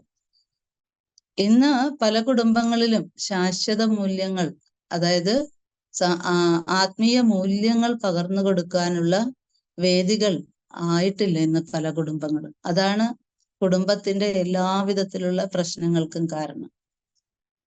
പണ്ടൊക്കെ നമുക്ക് നമ്മുടെ വീട്ടിൽ നിന്നും ഇതെല്ലാം ലഭിച്ചിരുന്നു അല്ലെ? എൻ്റെ കുട്ടിക്കാലത്ത് ഒരുപക്ഷെ ഞാനൊരു സന്യാസ രീതിയിലേക്ക് വന്നത് പോലും എൻ്റെ കുടുംബ പശ്ചാത്തലം ആ വിധത്തിൽ ആയതുകൊണ്ടാണെന്ന് എനിക്ക് അഭിമാനത്തോടെ പറയാൻ സാധിക്കും. കാരണം എൻ്റെ മാതാപിതാക്കളിൽ നിന്നാണ് എനിക്ക് ആത്മീയമായിട്ടുള്ള സംസ്കാരം കിട്ടിയതെന്ന് എനിക്ക് എവിടെയും വളരെ ആത്മാർത്ഥതയോടെ പറയാൻ സാധിക്കും. കാരണം അച്ഛനാണെങ്കിലും അമ്മയാണെങ്കിലും ഭക്തി വളർത്താനും ഇതുപോലുള്ള സത്യസന്ധത വളർത്താനും ഒക്കെ അല്ലെ? ഇന്ന് സത്യസന്ധത, സത്യം വദ എന്നാണ് വേദത്തിലെ മന്ത്രമാണ്. സത്യം വദ, ധർമ്മം ചര, മാതൃദേവോ ഭവ, പിതൃദേവോ ഭവ. അതിഥി ദേവോ ഭവ, ആചാര്യ ദേവോ ഭവ എന്നൊക്കെ നമ്മൾ വേദങ്ങളിൽ നിന്നുള്ള അല്ലെങ്കിൽ ഉപനിഷത്തുക്കളിൽ നിന്ന് ഇതെല്ലാം വാക്കുകൾ നമ്മൾ കേട്ടിട്ടുണ്ട്. ഇതൊക്കെ പറയാനുള്ളതല്ല, പ്രാവർത്തികമാക്കാനുള്ളതാണ് എന്ന് നമ്മൾ ഓരോരുത്തരും മനസ്സിലാക്കണം. സത്യം വദ എന്ന് പറയുമ്പോൾ സത്യം പറയുക, സത്യം പറയുക, ധർമ്മം ചര എന്നാണ് പറഞ്ഞത്, ധർമ്മം ആചരിക്കാനാണ് പറഞ്ഞത്. സത്യം പറയണം, ധർമ്മം ആചരിക്കണം. ഇത് രണ്ടും നമ്മുടെ ഓരോരുത്തരുടെയും കുടുംബങ്ങളിൽ ആചരിക്കുന്നുണ്ടോ എന്ന് ഓരോ വ്യക്തികളും സ്വയം ചോദിക്കേണ്ട ഒരു ചോദ്യമാണ്. ഒരു കുടുംബത്തിൽ ഒരു കുഞ്ഞ് പിറന്നാൽ ആ കുഞ്ഞ് മാതൃകയാക്കുന്നത് അവിടുത്തെ മാതാപിതാക്കളെയും മറ്റു ബന്ധുക്കളെയും ആയിരിക്കും. ചിലപ്പോൾ അപ്പൂപ്പൻ കാണും, അമ്മമ്മ കാണും, അല്ലെങ്കിൽ അച്ഛന്റെ സഹോദരി കാണും, അല്ലെങ്കിൽ അമ്മയുടെ സഹോദരൻ കാണും. ഇവരൊക്കെ ഉള്ളതാണല്ലോ കുടുംബം എന്ന് പറയുന്നത്. അപ്പൊ ഈ കുടുംബത്തിലുള്ളവർ തമ്മിലുള്ള സംഭാഷണങ്ങൾ, അവരുടെ ബോഡി ലാംഗ്വേജ്, അവരുടെ മുഖത്തെ എക്സ്പ്രഷൻസ്, ഇതൊക്കെ കണ്ടിട്ടാണ് ജനിച്ചു വീഴുന്ന കുഞ്ഞ് വളരുന്നത്. ആ കുഞ്ഞിന് എന്ത് മാതൃകയാണ് നമ്മൾ കൊടുക്കുന്നത്? നമ്മുടെ വാക്കിലൂടെയും നോക്കിലൂടെയും പ്രവൃത്തിയിലൂടെയും മുതിർന്നവരോടുള്ള ഇടപെടലിലൂടെയും ഒക്കെ നമ്മൾ എന്ത് മൂല്യങ്ങളാണ് അവർക്ക് പകർന്നു കൊടുക്കുന്നതെന്ന് നമ്മൾ കുടുംബത്തിലുള്ളവര് വിലയിരുത്തേണ്ടതാണ്. ഇന്ന് പല കുടുംബങ്ങളിലെയും അപജയത്തിന് കാരണം എന്താണ്? ഓരോ കുടുംബം എടുത്തു നോക്കിയാലും അവിടെ മാതൃകകൾ കാണിക്കാനുള്ള ആൾക്കാർ കുറവാണ്. ഇപ്പൊ ഒരു ഉദാഹരണം പറയാം. ഒരിക്കൽ ഇവിടെ ആശ്രമത്തിൽ വന്ന 6 വയസ്സുള്ളൊരു കുട്ടി ഒരു കാര്യം ചോദിച്ചപ്പോൾ എന്നോട് കള്ളം പറഞ്ഞു. അപ്പൊ ഞാൻ ആ കുഞ്ഞിനോട് പറഞ്ഞു, മോനെ കള്ളം പറയരുത്, കള്ളം പറയുന്നത് നല്ല സ്വഭാവമല്ല എന്ന് ഞാൻ പറഞ്ഞപ്പോൾ അവൻ എന്നോട് പറയുകയാണ്, എനിക്കറിയാവത്, പക്ഷെ എൻ്റെ അച്ഛനിൽ നിന്നും അമ്മയിൽ നിന്നുമാണ് ഞാൻ കള്ളം പറയാൻ പഠിച്ചത് എന്ന് അവൻ പറഞ്ഞു. എന്നിട്ട് അവന് ഉദാഹരണം പറഞ്ഞു. ഞാൻ ചോദിച്ചു, അച്ഛനില്ല അമ്മയിൽ നിന്നോ? അതെന്താണ്? അന്നേരം പറഞ്ഞത് ഇതാണ്. അത് സാമിനിയമ്മയോട് ഞാൻ പറയട്ടെ. ഒരു ദിവസം അച്ഛന് ഫോൺ വന്നു. അച്ഛൻ ഫോൺ വന്നപ്പോ അച്ഛൻ എടുത്തില്ല. ഞാൻ ചെന്ന് നോക്കിയപ്പോൾ അച്ഛൻ എന്നോട് പറഞ്ഞു, അതെടുത്തിട്ട് അച്ഛൻ ഇവിടെ ഇല്ല എന്ന് പറയാൻ പറഞ്ഞു. അപ്പോ 6 വയസ്സുള്ള കുഞ്ഞിനെ കള്ളത്തരം പഠിപ്പിച്ചതാരാണ്? അവന്റെ അച്ഛൻ തന്നെയാണ്. പക്ഷെ ഈ കുഞ്ഞ് ഇത് തെറ്റായ രീതിയിൽ മനസ്സിലാക്കി, ചിലപ്പോ എന്തെങ്കിലും മറ്റ് പ്രശ്നങ്ങൾ ഒഴിവാക്കാനായിരിക്കാം അച്ഛൻ അങ്ങനെ ചെയ്തത്. പക്ഷെ ആ കുഞ്ഞു മനസ്സിൽ അച്ഛന്റെ ഈ പെരുമാറ്റം അവന്റെ ഉള്ളിൽ അതൊരു ഒരു സംസ്കാരമായിട്ട് കിടന്നു എന്നുള്ളതാണ്. അതുപോലെ തന്നെ മാതാപിതാക്കൾ ഇതുപോലെ നിസ്സാര കാര്യങ്ങളിൽ കാണിക്കുന്ന പക്വതയില്ലായ്മ അല്ലെങ്കിൽ ഇങ്ങനെയുള്ള പെരുമാറ്റങ്ങളിലൂടെ കുഞ്ഞതെല്ലാം അനുകരിക്കാൻ ശ്രമിക്കുകയാണ്. അപ്പൊ നമ്മൾ ഓരോരുത്തരും ശ്രദ്ധിക്കേണ്ടത്, കുഞ്ഞുങ്ങളെ നമ്മൾ പറഞ്ഞു പഠിപ്പിക്കുന്നതിന് പകരം ഏറ്റവും കൂടുതൽ അവര് സ്വീകരിക്കുന്നത് നമ്മുടെ ബാക്കിയുള്ള അനുകരണങ്ങളിലൂടെ, നമ്മുടെ ദൈനംദിന ജീവിതത്തിലുള്ള പെരുമാറ്റങ്ങളിലൂടെ അവരൊരുപാട് കാര്യം നമ്മൾ അവരോട് പറഞ്ഞു കൊടുക്കുകയേ വേണ്ട. അവരല്ലാതെ തന്നെ പഠിച്ചോളൂ. അത് നല്ലതാണെങ്കിലും കൊള്ളാം, അല്ലാത്തതാണെങ്കിലും കൊള്ളാം. നമ്മൾ എങ്ങനെയാണോ അവരുടെ മുമ്പിൽ ജീവിച്ച് കാണിച്ചു കൊടുക്കുന്നത് അതിനനുസരിച്ച് അവരും അതങ്ങനെ ഒപ്പിയെടുക്കുക എന്നുള്ളതാണ്. അവരുടെ മനസ്സ് നിഷ്കളങ്കമാണ്, പരിശുദ്ധമാണ്. ഇപ്പോ ഒരു വെള്ള പേപ്പർ നമ്മുടെ മുമ്പിൽ ഉണ്ടെങ്കിൽ നമ്മൾ എന്താണോ അതിൽ ചായം തേക്കുന്നത് ആ ചായമായിരിക്കും ചിത്രമായിട്ട് രൂപാന്തരപ്പെടുന്നത്, അല്ലെ? അപ്പൊ നമ്മൾ ഈ കുഞ്ഞുങ്ങൾക്ക് കൊടുക്കുന്ന ചായം, സംസ്കാരം ഏതാണോ അതാണ് അവരെ വളർത്തുന്നത്. ധർമ്മം ആചരിച്ച് കാണിക്കാനുള്ളതാണ്, അത് പറഞ്ഞു കൊടുക്കാനുള്ളതാണ്, സത്യം പറയാനുള്ളതാണ്.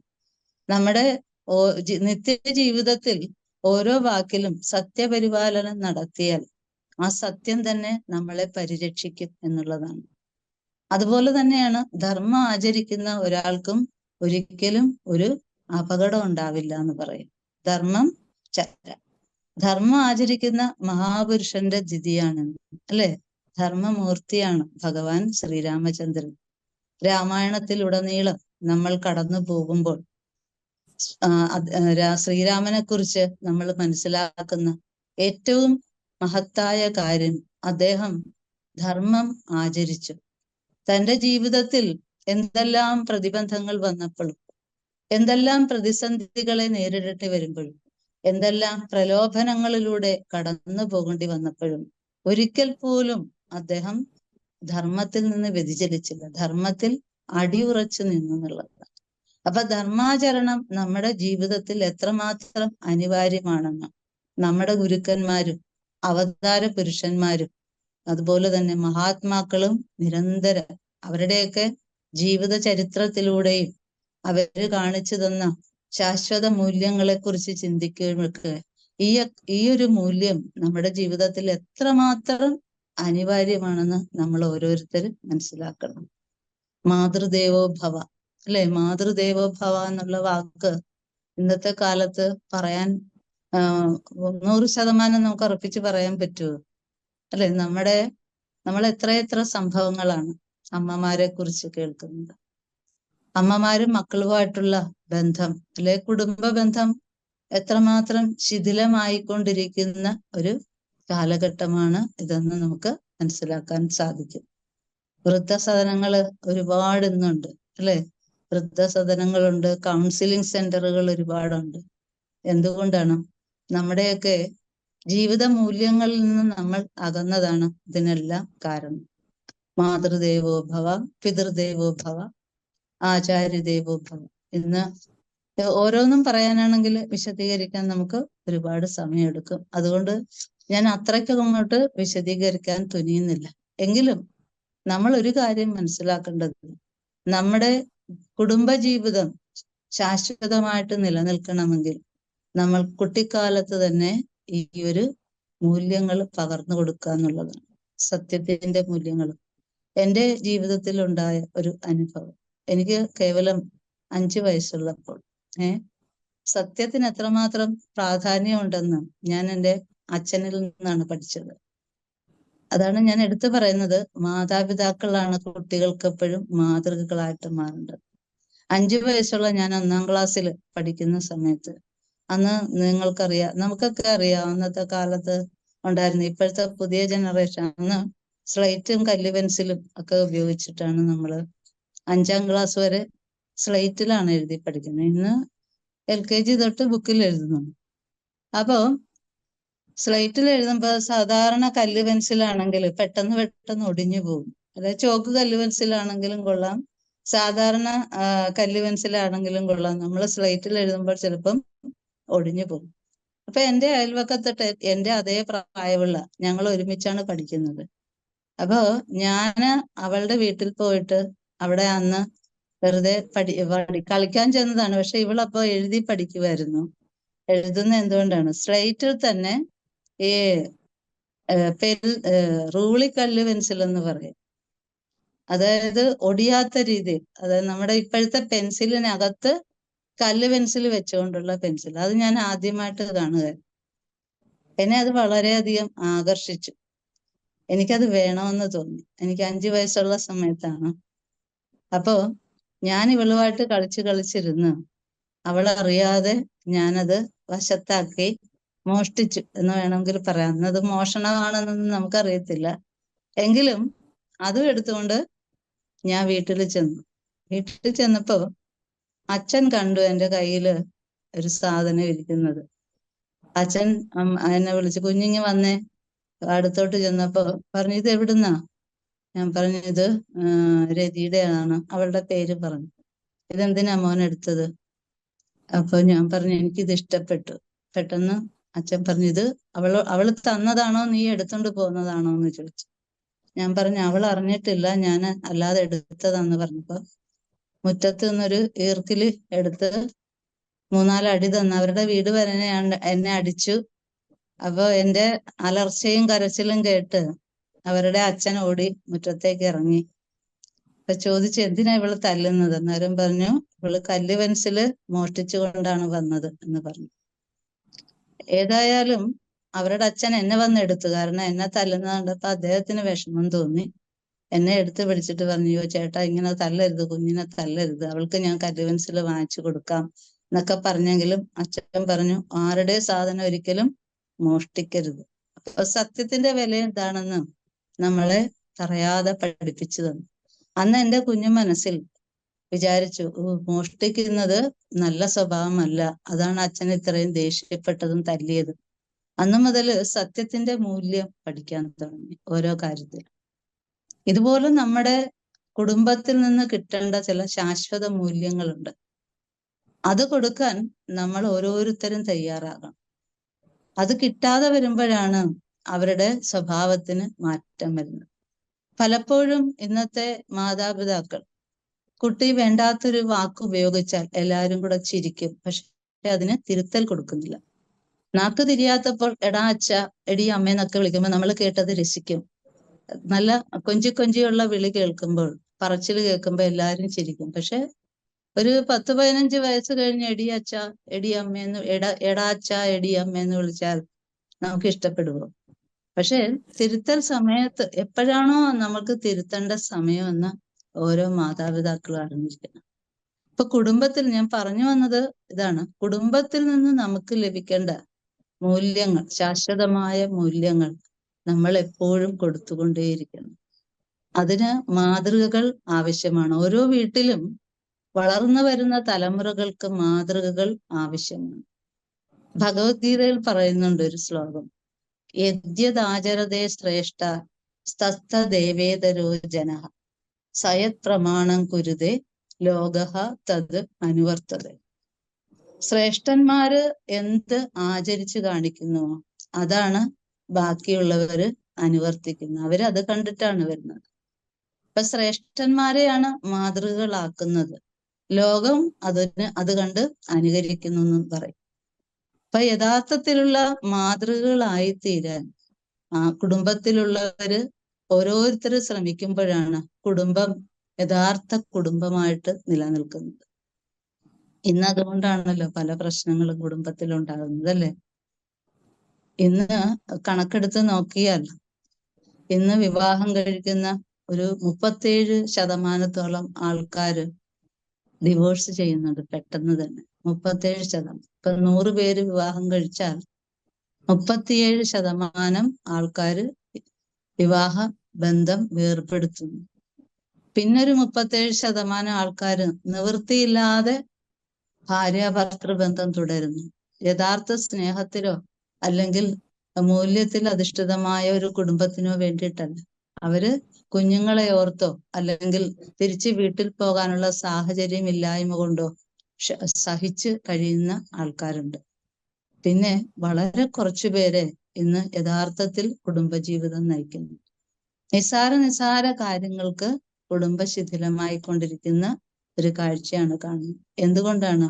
നമ്മൾ ചെയ്യേണ്ട സമയത്ത് ചെയ്യേണ്ട കാര്യങ്ങൾ കുട്ടികൾക്ക് ചെയ്തു കൊടുത്തില്ല എന്നതാണ് അതിന്റെ പ്രധാന കാര്യം. അതിൽ ഓരോരുത്തർക്കും ഉത്തരവാദിത്തമുണ്ട്. ഒരു കുട്ടി പറഞ്ഞാൽ അനുസരിക്കാതെയും മൂത്തവരെ ബഹുമാനിക്കാതെയും ആദരിക്കാതെയും ഈശ്വരഭക്തി ഇല്ലാതെയും ഒക്കെ ഒരു കുടുംബത്തിൽ വളർന്നു വരുന്നുണ്ടെങ്കിൽ അതിന്റെ പൂർണ്ണമായിട്ടുള്ള ഉത്തരവാദിത്തം അവിടെയുള്ള കുടുംബത്തിലെ ഓരോ അംഗങ്ങൾക്കുമുണ്ട്. എന്തുകൊണ്ടാണ് അങ്ങനെ ആയിപ്പോയതെന്ന് ഓരോ കുടുംബത്തിലെ ആൾക്കാരും വിലയിരുത്തണം. എന്നാലേ ഇതിനൊരു മാറ്റം ഉണ്ടാവുകയുള്ളൂ. ഒരു കുഞ്ഞ് ജനിക്കുമ്പം മുതൽ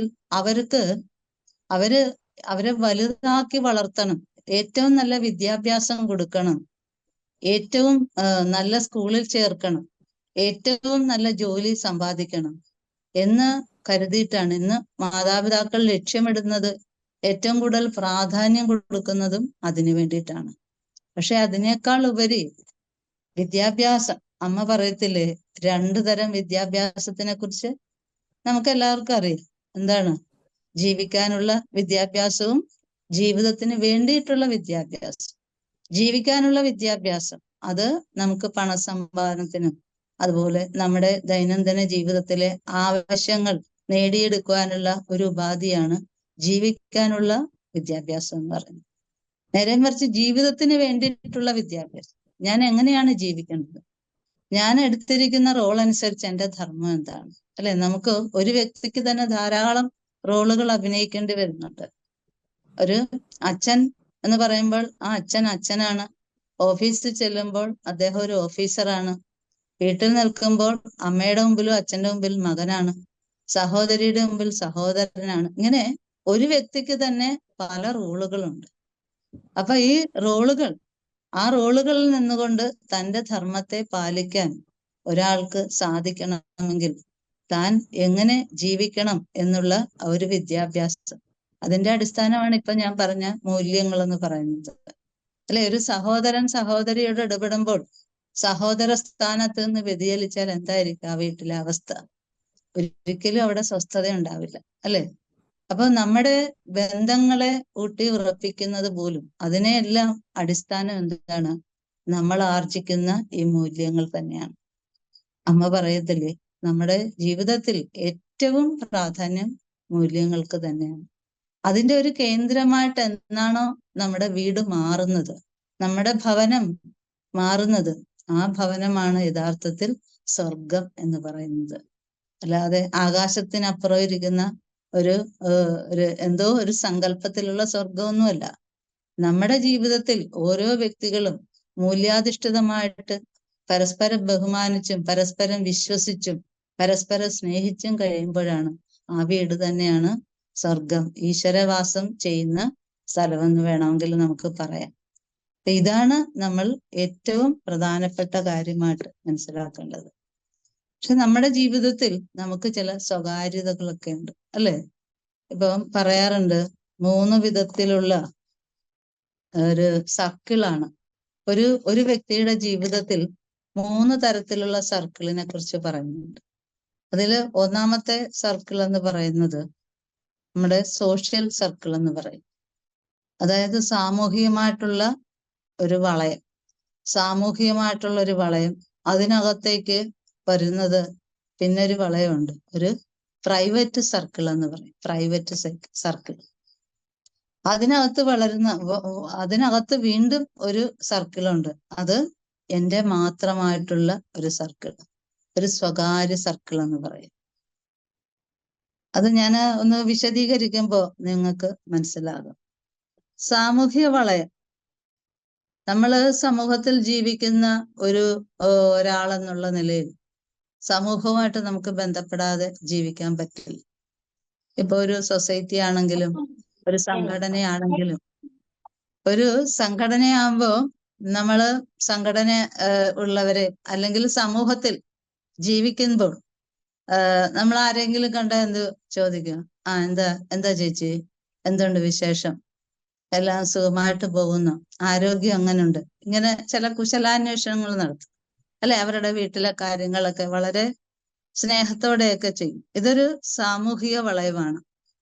നമ്മൾ ജീവിക്കുന്ന ആ ഒരു സമൂഹം ഉണ്ടല്ലോ, ആ സമൂഹത്തിൽ നമ്മൾ ആരൊക്കെയായിട്ട് ബന്ധപ്പെടുന്ന അതൊരു സർക്കിളാണ്. പിന്നെ അടുത്ത സർക്കിൾ എന്ന് പറയുന്നത് നമ്മുടെ സ്വകാര്യ പ്രൈവറ്റ് സർക്കിളാണ്. പ്രൈവറ്റ് സർക്കിൾ എന്ന് പറയുമ്പോൾ നമ്മുടെ കുടുംബത്തിൽ മാതാപിതാക്കൾ, ഭാര്യ, ഭർത്താവ്, മക്കള്, അല്ലെ കൊച്ചുമക്കള്, മറ്റ് ബന്ധുക്കൾ, ഇവരെല്ലാം അടങ്ങുന്ന ഒരു പ്രൈവറ്റ് സർക്കിൾ. ഇത് ഞാൻ, എൻ്റെ കുടുംബം എന്നുള്ള. അപ്പൊ സമൂഹത്തിൽ നിന്നും കുറച്ചുകൂടെ അത് താഴേക്ക്, ഒന്നുകൂടെ ഉള്ളിലേക്ക് വന്നു. അത് പ്രൈവറ്റ് സർക്കിളാണ്. അപ്പൊ അതിനകത്ത് പലപ്പോഴും ഏറ്റവും അടുപ്പമുള്ള, ഇപ്പൊ നമ്മുടെ കുടുംബത്തിലുള്ള സർക്കിളിലേക്ക് സമൂഹത്തിലുള്ളവരെ എല്ലാരെയും നമുക്ക് അടുപ്പിക്കാൻ പറ്റത്തില്ല, അല്ലെ?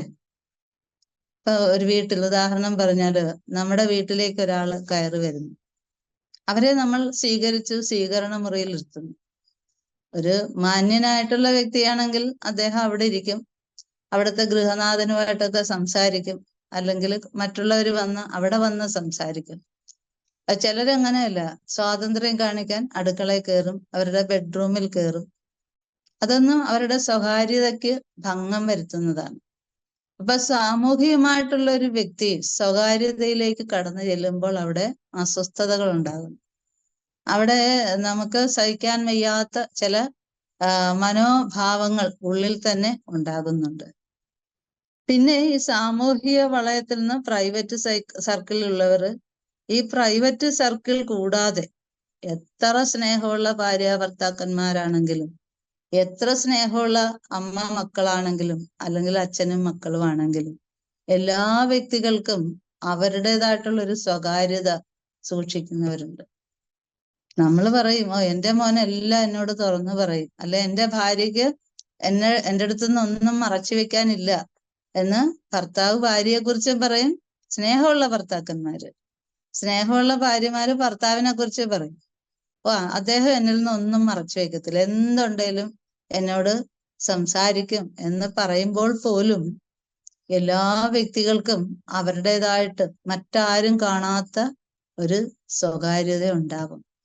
ആ സ്വകാര്യതയിലേക്ക് കുടുംബത്തിലുള്ളവർ നുഴഞ്ഞു കയറാൻ ശ്രമിക്കുമ്പോൾ അവിടെയാണ് പ്രശ്നങ്ങൾ ഉണ്ടാകുന്നത്. അപ്പോ എന്താണ് ഇതെല്ലാം പറഞ്ഞത് ഒരേ ഒരു കാര്യത്തിന് വേണ്ടിയിട്ടാണ്. അതായത് ചില ഭർത്താക്കന്മാരാണെങ്കിൽ ഭാര്യമാര് തങ്ങളുടെ വരുതിയിൽ നിൽക്കണമെന്ന് ആഗ്രഹിക്കുന്നവരുണ്ട്, ഭാര്യമാരും അങ്ങനെ ചിന്തിക്കുന്നവരുണ്ട്. ഞാൻ പറഞ്ഞത് ഇതൊക്കെ ഞാൻ നേരിട്ട് കണ്ട അനുഭവങ്ങളാണ് കേട്ടോ. അനുഭവങ്ങളിലൂടെയാണ് ഞാൻ നിങ്ങളോട് പങ്കുവെക്കുന്നത്. അല്ലാതെ നമ്മുടെ നിത്യജീവിതത്തിലെ അനുഭവങ്ങളിലൂടെ പങ്കുവെച്ച് കാര്യങ്ങൾ ഗ്രഹിപ്പിക്കുമ്പോൾ കുറച്ചുകൂടെ വേഗത്തിൽ മനസ്സിലാക്കാൻ വേണ്ടിയിട്ടാണ്. അപ്പൊ ഈ ഭാര്യ ഞാൻ പറയുന്ന പോലെ തന്നെ കേൾക്കണമെന്ന് ശഠിക്കുന്ന ചില ഭർത്താക്കന്മാരുണ്ട്. അതായത് ഏത് സാരി ഉടുക്കണം, ഒരു ഫംഗ്ഷന് പോയാൽ അവരുടെ ഇഷ്ടത്തിനുള്ള സാരി അല്ല, ഇദ്ദേഹം പറയുന്നത് തന്നെ ഉടുക്കണം, എങ്ങനെ മുടി കെട്ടണം, ഏത് ചെരുപ്പിടണം, പിന്നെ ആരോടൊക്കെ മിണ്ടണം, ആരോട് മിണ്ടാൻ പാടില്ല, ഇങ്ങനെ തങ്ങളുടെ വരുതിക്ക് നിർത്തുന്ന ഭർത്താക്കന്മാരുണ്ട്. അതുപോലെ തന്നെ ഭാര്യമാരുമുണ്ട്, തിരിച്ചുമുണ്ട്. അതായത് പല ചോദ്യങ്ങള് ഭർത്താവിനോട് ഇങ്ങനെ നിരന്തരം ചോദിക്കുമ്പോൾ അവര് പിന്നെ ഇവരോട് സത്യം പറയുന്നത് പോലെ തന്നെ കളവ് പറയാൻ തുടങ്ങുന്നുള്ളത്. കാരണം തൻ്റെ നിലനിൽപ്പിന് ആവശ്യമായ ചില സ്വകാര്യതകളെ മറച്ചു വെക്കാൻ അവര് സത്യം പറയുന്നത് പോലെ കള്ളം പറയും. അപ്പൊ ശരി എന്താണ് തെറ്റെന്നാണ് തിരിച്ചറിയാൻ വയ്യാത്ത രീതിയിൽ അവര് പെരുമാറാൻ തുടങ്ങും. ഇപ്പൊ എന്താണ്, എല്ലാവരുടെയും ജീവിതത്തിൽ അവരവർക്ക് ഒരു സ്വാതന്ത്ര്യം ഇഷ്ടപ്പെടുന്നവരാണ്, അല്ലെ? ഒരു ചൊല്ലുണ്ട്, നമ്മള് വീണ എന്നുള്ള വാദ്യോപകരണം എല്ലാവർക്കും അറിയാം, അല്ലെ? നല്ല നാദമാണ്, വീണയുടെ നാദം കേൾക്കാൻ വളരെ മനോഹരമാണ്, നമുക്കതിൽ ലയിച്ചിരിക്കാൻ തോന്നും. പക്ഷെ ഈ വീണയുടെ കമ്പികൾ നമ്മൾ ശ്രദ്ധിച്ചിട്ടുണ്ട്. വീണക്കമ്പികൾ ഒരുപാട് മുറുക്കി കഴിഞ്ഞാൽ എന്ത് പറ്റും? അത് പൊട്ടിപ്പോകും. ഭയങ്കര ടൈറ്റ് ആകുമ്പോൾ നമ്മൾ ഉദ്ദേശിക്കുന്ന രീതിയിൽ അതിനകത്തുനിന്ന് ശബ്ദം വരില്ല, നാദം വരില്ല. അതുപോലെ തന്നെ കമ്പി ലൂസാണെങ്കിലും പ്രശ്നമാണ്. ലൂസാണെങ്കിലും നമ്മൾ ഉദ്ദേശിക്കുന്ന രീതിയിൽ അതിൻ്റെ നാദം നമുക്ക് കിട്ടത്തില്ല. അപ്പൊ എല്ലാത്തിനും ഒരു മധ്യമ അവസ്ഥയുണ്ട്, അതിൻ്റെ ഒരു സാമ്യാവസ്ഥയുണ്ട്. എങ്ങനെയാണോ അത് ഉപയോഗിക്കേണ്ടത് ആ രീതിയിൽ തന്നെ. ഒരുപാട് ടൈറ്റ് ആകാനും പാടില്ല, ഒരുപാട് ലൂസ് ആകാനും പാടില്ല. എല്ലാത്തിനും ഒരു മധ്യമാവസ്ഥ. ഇപ്പൊ അത് നമ്മുടെ ഓരോരുത്തരുടെയും ജീവിതത്തിൽ വളരെ അത്യാവശ്യമാണ്. ഇപ്പൊ ചെറിയൊരു ഉദാഹരണം പറയാം. അർച്ചന ചെയ്യും ഒരുപാട് പേര്. എനിക്ക് തോന്നുന്നു ഈ ഗ്രൂപ്പിലുള്ളവരെല്ലാം അർച്ചന ചെയ്യുന്നവരായിരിക്കണം. വിഷ്ണു സഹസ്രനാമമോ ലളിതാ സഹസ്രനാമമോ ഉപാസനയായിട്ട് ചെയ്യുന്ന ഒരുപാട് വ്യക്തികളെ എനിക്കറിയാം. അവര് രാവിലെ എഴുന്നേറ്റാൽ കുളിച്ച് നിലവിളക്ക് കൊളുത്തി അർച്ചന കഴിയാതെ വെള്ളം പോലും കുടിക്കാത്ത വ്യക്തികളെ എനിക്കറിയാം. അപ്പൊ ഈ അർച്ചന ചൊല്ലുക എന്ന് പറയുന്നത് നിത്യജീവിതത്തിലെ ഒരു ഡ്യൂട്ടി പോലെ ആക്കരുത്. നമ്മൾ എന്തിനാണ് അർച്ചന ചെയ്യുന്നത്? നമ്മുടെ ഹൃദയവും നമ്മുടെ ഇഷ്ടദേവതയുടെ ഹൃദയം തമ്മിൽ ഒരു പാരസ്പര്യം അവിടെ ഉണ്ടാകുമ്പോഴാണ് ആ അർച്ചനയ്ക്ക് അർച്ചന ചെയ്യുമ്പോൾ ഒരു ശാന്തി നമുക്ക് അനുഭവിക്കാൻ സാധിക്കും. ഞാൻ പറയാൻ വരുന്ന മധ്യമാവസ്ഥയെ കുറിച്ചാണ്. അപ്പൊ അർച്ചന ചെയ്യുന്നവര് ഓം ശ്രീമാത്രേ നമഃ, ഓം ശ്രീ മഹാരാജ്ഞേ നമഃ, ഇങ്ങനെ ഒരുപാട് സ്ലോയി ചൊല്ലിയാല് വലിയ ബുദ്ധിമുട്ടായിരിക്കും. ഒരു സമൂഹത്തിൽ ഒരു കുറച്ചു പേര് ഒന്നിച്ചിരുന്ന് ചൊല്ലുമ്പോൾ നമ്മൾക്ക് ഒരു ആവറേജ് സ്പീഡ് വേണം. പിന്നെ ചിലര് പറയും ഓ ശ്രീമാതര നമ ശ്രീമഹാരാജ ശ്രീമത്സിംഹാസനേശ്വരി നമഃ ഇങ്ങനെ അങ്ങനെ പറഞ്ഞു പോകും. അതും ശരിയല്ല. എന്താണ്, നമുക്കൊരു ആവറേജ് സ്പീഡ്, നമ്മുടെ മനസ്സിനെ ആ മന്ത്രത്തിലും ഇഷ്ടദേവതാ രൂപത്തിലും നിലനിർത്തിക്കൊണ്ട് ചെല്ലാവുന്ന രീതിയിൽ ആ മന്ത്രം ചൊല്ലുമ്പോഴാണ് നമ്മളും ആസ്വദിക്കുന്നത്, അത് കേൾക്കുന്നവർക്കും ഒരു ആസ്വാദനം ഉണ്ടാകുന്നത്. അപ്പോ ഇതുപോലെ നമ്മുടെ ദൈനംദിന ജീവിതത്തിൽ ഒരുപാട് ടൈറ്റ് വരാൻ പാടില്ല. ഒരു മധ്യമാവസ്ഥയിൽ പോകണം. നമ്മുടെ സ്വകാര്യതയിലാണെങ്കിലും കുടുംബത്തിന്റെ പ്രൈവസിയിലാണെങ്കിലും സമൂഹത്തിന്റെ ആ സർക്കിളിനുള്ളിൽ നിൽക്കുമ്പോഴും നമ്മളൊരു മധ്യമാവസ്ഥയിൽ പോകണം. ആരെയും അതൊക്കെ എന്താണ് ഭരിക്കാനോ അല്ലെങ്കിൽ ആരെയും നമ്മൾ മുറുക്കാനോ കൂടുതൽ ഇതാക്കാനോ പോകാതിരിക്കുക. എന്താണ് ഏറ്റവും വലിയ കറക്ഷൻ ചെയ്യേണ്ടത് നമ്മുടെ ഉള്ളിൽ തന്നെയാണ്. നമ്മൾ എപ്പോഴും മറ്റുള്ളവരുടെ കറക്ഷനാണ് എപ്പോഴും ശ്രമിച്ചുകൊണ്ടിരിക്കുന്നത്. ഒരിക്കൽ ഒരു വിദേശ യാത്രയില് ഒരു പ്രസ് മീറ്റിങ്ങില് അമ്മ സംസാരിക്കുന്ന സമയത്ത് അതില്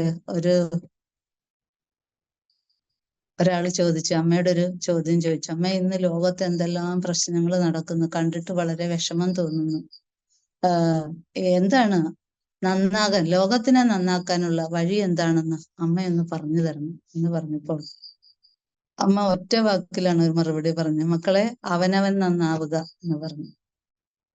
എന്തൊരു സിമ്പിളായ മറുപടി, പക്ഷെ അതിൽ എന്തെല്ലാം കാര്യങ്ങൾ അടങ്ങിയിട്ടുണ്ടെന്ന് നമ്മൾ ചിന്തിക്കും. അവനവർ നന്നാകുക എന്നുള്ളതാണ്.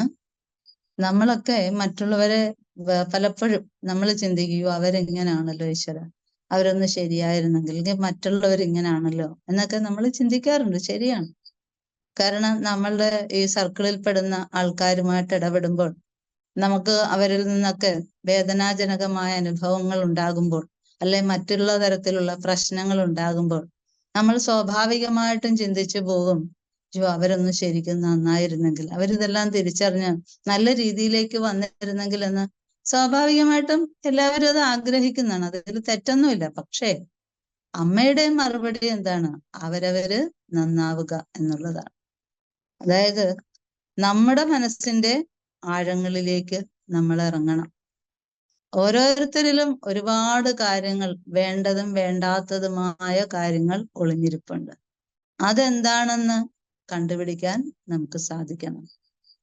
ഒറ്റയ്ക്കിരിക്കുമ്പോൾ, നമ്മൾ ഒറ്റയ്ക്കിരിക്കുന്ന ഒരു വ്യക്തി നമ്മളിലേക്ക് തന്നെ നോക്കുമ്പോൾ നമുക്ക് ഓരോരുത്തർക്കും നമ്മുടെ പോരായ്മകളെ കുറിച്ച് കാണാൻ സാധിക്കണം.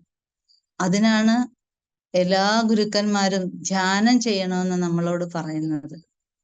നമ്മളൊന്ന് കണ്ണടച്ച് നോക്കണം, ധ്യാനം ഒന്ന് പരിശീലിക്കാൻ നോക്കണം.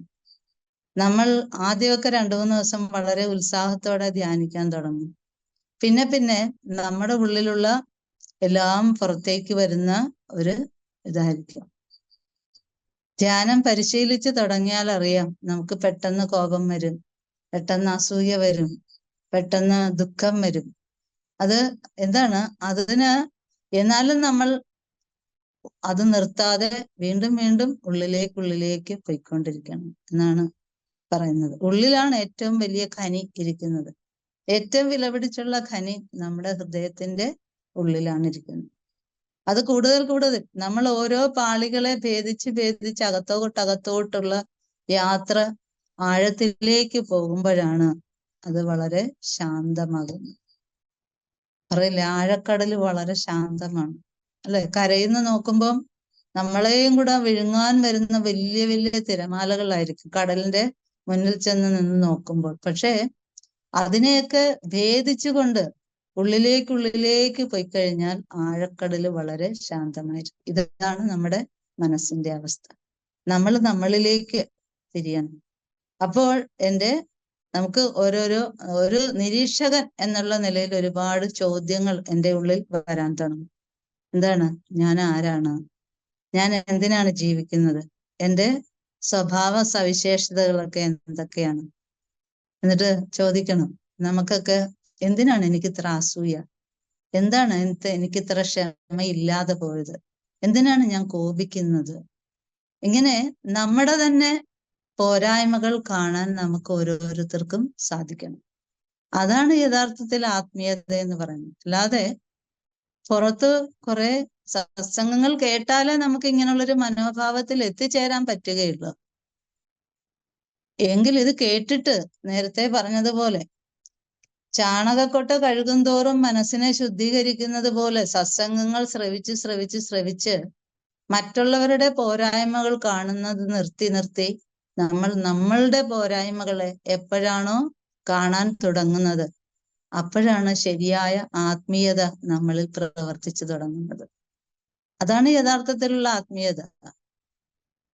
നമ്മളിലുള്ള മാറ്റം, നമ്മൾ ആരാണെന്നറിയുക, നമ്മുടെ ജീവിതത്തിന്റെ ലക്ഷ്യം എന്താണെന്നറിയുക, നമ്മൾ എങ്ങനെ ജീവിക്കണമെന്നറിയുക.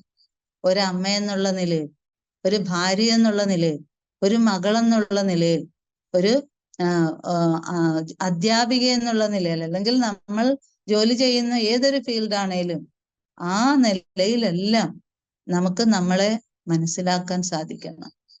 നമ്മൾ ആ മൂല്യങ്ങൾ ഉൾക്കൊണ്ടിട്ടാണോ ജീവിക്കുന്നതെന്ന് ഓരോ സ്റ്റെപ്പിലും നമുക്ക് വിലയിരുത്താൻ സാധിക്കുമ്പോഴാണ് നമ്മുടെ ജീവിതം സഫലമാകുന്നത്. കാരണം ഓരോ കാര്യങ്ങൾ നമുക്ക് അറിഞ്ഞാലല്ലേ നമുക്ക് തിരുത്താൻ പറ്റുള്ളൂ, അല്ലേ? നമ്മുടെ ഉള്ളിലുള്ള ഓരോ പോരായ്മകളെയും കുറിച്ച് എപ്പോഴാണോ നമ്മൾ ഓരോരുത്തരും ബോധവാന്മാരാകുന്നത്, അപ്പോഴേ നമ്മൾക്ക് നമ്മളിലൊരു തിരുത്തൽ നടത്താൻ സാധിക്കുകയുള്ളൂ. അപ്പൊ അങ്ങനെ മനസ്സിലാക്കുന്നതാണ് യഥാർത്ഥ ആത്മീയത. അല്ലാതെ നമ്മൾ അമ്പലത്തിൽ പോകുന്നതോ സഹസ്രനാമം അതൊക്കെ ഭാഗികമായിട്ട് നമ്മുടെ ഹൃദയശുദ്ധിക്ക് കാരണങ്ങളാകുന്നുണ്ട്. അതൊരു സത്യമാണ്. ഒരു കണ്ണാടിയിൽ ശരിയായ പ്രതിഫലനം ഉണ്ടാകണമെങ്കിൽ കണ്ണാടി അഴുക്കില്ലാതിരിക്കണം, അല്ലെ? കണ്ണാടിയിൽ അഴുക്കില്ലെങ്കിൽ എൻ്റെ മുഖം ശരിയായിട്ട് കാണാൻ പറ്റുകയുള്ളൂ. അത് വൃത്തിയാക്കുന്ന ഈ നമ്മുടെ ഹൃദയമാകുന്ന കണ്ണാടിയെ വൃത്തിയാക്കുന്ന ജോലികളാണ് നമ്മൾ ചെയ്യുന്ന എല്ലാ ആചാരാനുഷ്ഠാനങ്ങളും. അതായിരിക്കണം. നമ്മൾ ചെയ്യുന്ന ഓരോ ആചാരങ്ങളും അനുഷ്ഠാനങ്ങളും എൻ്റെ മനസ്സാകുന്ന കണ്ണാടിയുടെ മാലിന്യത്തിനെ കഴിയാനുള്ള രീതിയിൽ ചിട്ടപ്പെടുത്തുമ്പോഴേ നമുക്ക് ആ സാധനയുടെ ഫലപ്രാപ്തി കൈവന്നു എന്ന് പറയാൻ അവകാശപ്പെടാൻ പറ്റുകയില്ല. അതല്ലെങ്കിൽ ഇതൊക്കെ വെറൊരു ചടങ്ങുകൾ മാത്രമായി പോകും. വെറും ചടങ്ങുകളാകുമ്പോൾ നമ്മുടെ ജീവിതത്തിൽ അതുകൊണ്ട് യാതൊരു പരിവർത്തനവും ഉണ്ടാകത്തില്ല. ആത്മീയത എന്ന് പറയുന്നത് നമ്മളെ പരിവർത്തനപ്പെടുത്തുന്ന ആചാരങ്ങളും അനുഷ്ഠാനങ്ങളും സ്വന്തം ജീവിതത്തിൽ അത് പരിപാലിച്ച് അതിനെ നമ്മുടെ ജീവിതത്തിൽ ദൈനംദിന ജീവിതത്തിൽ പ്രാവർത്തികമാക്കുന്നതാണ് യഥാർത്ഥത്തിലുള്ള ആത്മീയത. അത് അമ്മ പറയും, പ്രസംഗിക്കാനുള്ളതല്ല, പ്രവർത്തിക്കാനുള്ളതാണ്. ഇതുപോലുള്ള പ്രഭാഷണങ്ങൾ ഇനി ഞാൻ പറയാനുള്ളതെല്ലാം കഴിഞ്ഞു എന്ന് ഞാൻ പറയുന്നില്ല. ഇനിയും നമുക്ക് ഏതെങ്കിലും ഒരു അവസരത്തിൽ കൂടുതൽ സംസാരിക്കാൻ സമയം ഉണ്ടാവട്ടെ. ഞാൻ എന്തൊക്കെയോ പറഞ്ഞു. നിങ്ങൾക്ക് അതിലെന്തെങ്കിലും നല്ല കാര്യങ്ങളായിട്ട് തോന്നിയിട്ടുണ്ടെങ്കിൽ അത് അമ്മയുടെ അപാര കൃപയാണ്. എന്തെങ്കിലും നിങ്ങൾക്കതിൽ സ്വീകരിക്കാൻ പറ്റുന്നുണ്ടെങ്കിലും അതും അമ്മയുടെ അനുഗ്രഹമായിട്ട് ഞാൻ കരുതുന്നു. എന്തെങ്കിലും പോരായ്മകൾ ഉണ്ടെങ്കിൽ അതെന്റെ അറിവുകേടാണ്. എല്ലാവരും സദയം ക്ഷമിക്കുക. ഓം അമൃതേശ്വരി നമഃ.